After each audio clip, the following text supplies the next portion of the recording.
Assalamualaikum warahmatullahi wabarakatuh. Selamat siang dan salam sejahtera bagi kita semua. Puji syukur marilah kita panjatkan kepada Allah Subhanahu wa taala atas rahmat berupa kesehatan sehingga kami kelompok 4 dapat menyelesaikan tugas ini. Tak lupa juga salawat serta salam semoga tetap tercurahkan kepada junjungan Nabi besar Muhammad SAW. Semoga kelak akhir hayat kita mendapatkan syafaat. Yang terhormat Ibu Linda Sundana SPD MPD sebagai dosen pengajar MKWU Bahasa Indonesia kelas 11 dan teman-teman MKWU Bahasa Indonesia kelas 11 yang saya sayangi dan berbahagia. Saya Muhammad Jamri sebagai moderator kelompok 4 yang akan memandu kegiatan diskusi ini. Adapun topik yang akan dibicarakan di kelompok 4 yaitu mengenai pembukaan kata afiksasi dan reduplikasi. Sebelum diskusi dimulai, saya akan memperkenalkan anggota kelompok 4 yang akan menyampaikan materi, yaitu Dery Pratama Sitopu, Indah Khairul Azkiyah, dan Andika Ramadhani. Adapun susunan kegiatan diskusi yang akan kami lakukan di antaranya pembukaan yaitu saya sendiri, penyajian materi dari kelompok penyaji yaitu kelompok 4, sesi tanya jawab, penutup, dan yang terakhir masukan dari Ibu Linda Sundana SPD MPD yang terhormat. Sebelum saya mulai membacakan materi, marilah kita mengucap basmalah agar diskusi ini berjalan dengan baik. Adapun materi yang akan saya bawakan adalah 2.1 afiksasi. Afiksasi merupakan suatu proses morfologis yang penting dan sering dijumpai pada banyak bahasa. Proses afiksasi biasanya menyebabkan perubahan kelas kata, derivasi, dan berfungsi sebagai penanda waktu. Pembentukan nama-nama marga etnis Sangihe melibatkan sejumlah proses morfologis, termasuk diantaranya afiksasi yang dapat berubah prefiksasi, infiksasi, sufiksasi, dan imbuhan gabung satu. 2.2 Prefiksasi. Prefiksasi adalah proses pengimbuhan dengan menambahkan imbuhan di depan bentuk dasar. Masing-masing awalan atau prefiks akan menghasilkan makna gramatikal berbeda pada setiap kata yang dilekatinya.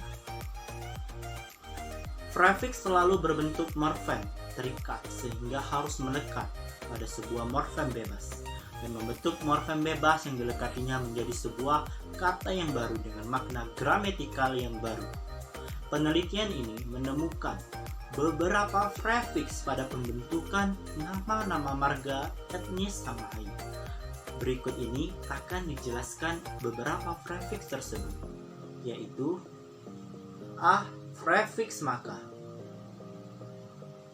Prefiks maka ditemukan pada nama-nama marga etnis Sangihe seperti Maka Miras, Maka Luase, Maka Wimbang, Maka Kedundung, dan Maka Hemi.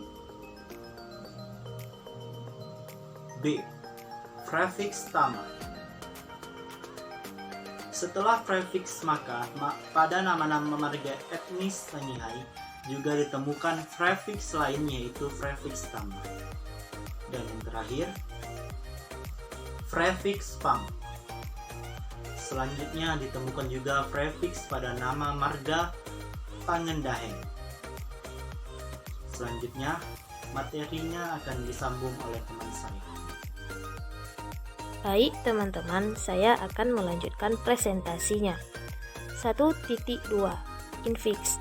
Pada nama-nama marga etnis Sangihe ditemukan juga imbuhan yang tidak dilekatkan pada awal ataupun akhir kata, tetapi di tengah.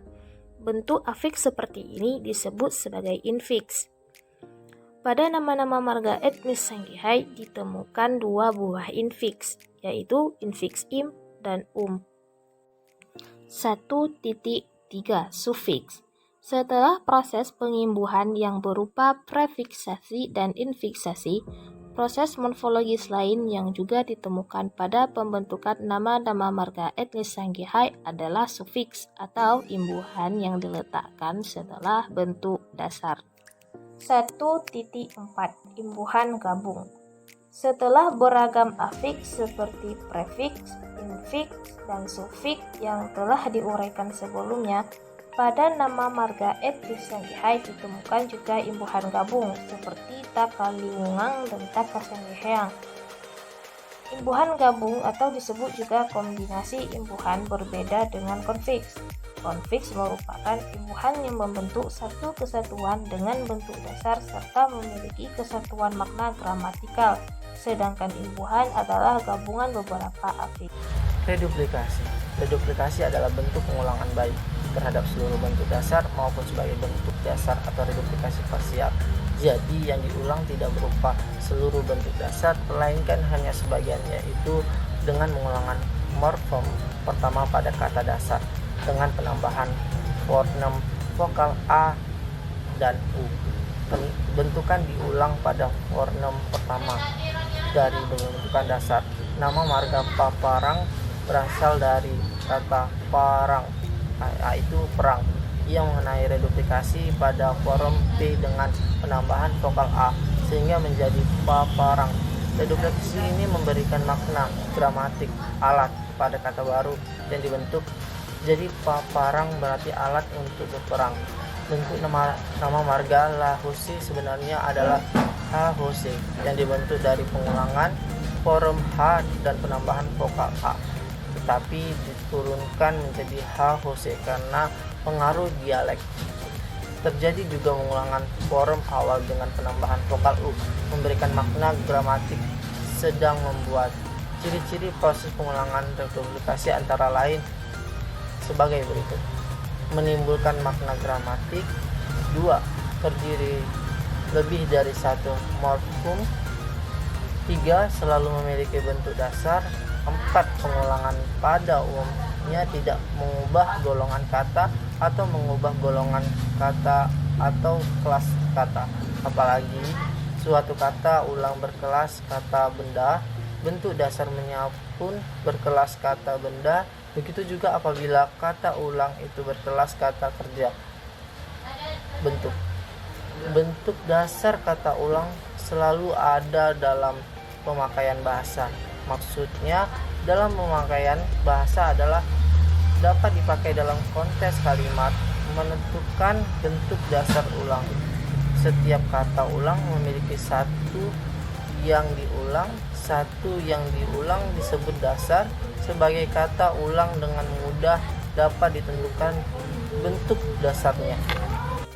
Materi selanjutnya yaitu kata ulang. Kata ulang biasanya ditentukan bentuk dasarnya. Dari pengamatan, dapatlah dikemukakan dua petunjuk dalam menemukan bentuk dasar bagi kata ulang. A.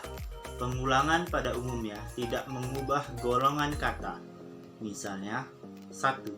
Berkata-kata, kata kerja, bentuk dasarnya berkata, kata kerja. 2. Menari-nari, kata kerja, bentuk dasarnya menari, kata kerja. 3. Tersenyum-senyum, kata kerja, bentuk dasarnya tersenyum, kata kerja. Minum-minuman, kata nominal, bentuk dasarnya minuman, kata nominal. B. Bentuk dasar selalu berupa satuan yang terdapat dalam penggunaan bahasa. Misalnya, memperkata-katakan, bentuk dasarnya memperkatakan, bukan memperkata. 2. Mengata-ngatakan, bentuk dasarnya mengatakan, bukan mengata. 3. Berdesak-desakan, bentuk dasarnya berdesakan, bukan berdesak. Macam-macam pengulangan berdasarkan cara mengulang. Untuk dasarnya, pengulangan dapat digolongkan menjadi 4 golongan, yaitu 1. Pengulangan seluruh, yaitu pengulangan seluruh bentuk dasar tanpa perubahan fonem dan tidak berkombinasi dengan proses pembubuhan afiks. Misalnya, 1. Sepeda bersepeda. 2. Buku, buku-buku. 3. Kebaikan, kebaikan. 2. Pengulangan. Sebagian yaitu pengulangan sebagian dari bentuk dasarnya. Di sini bentuk dasarnya tidak diulang seluruhnya. Hampir semua bentuk dasar pengulangan berubah bentuk kompleks. Misalnya, bentuk mengambil, ambil. Membaca, baca. Menjelaskan, jelaskan.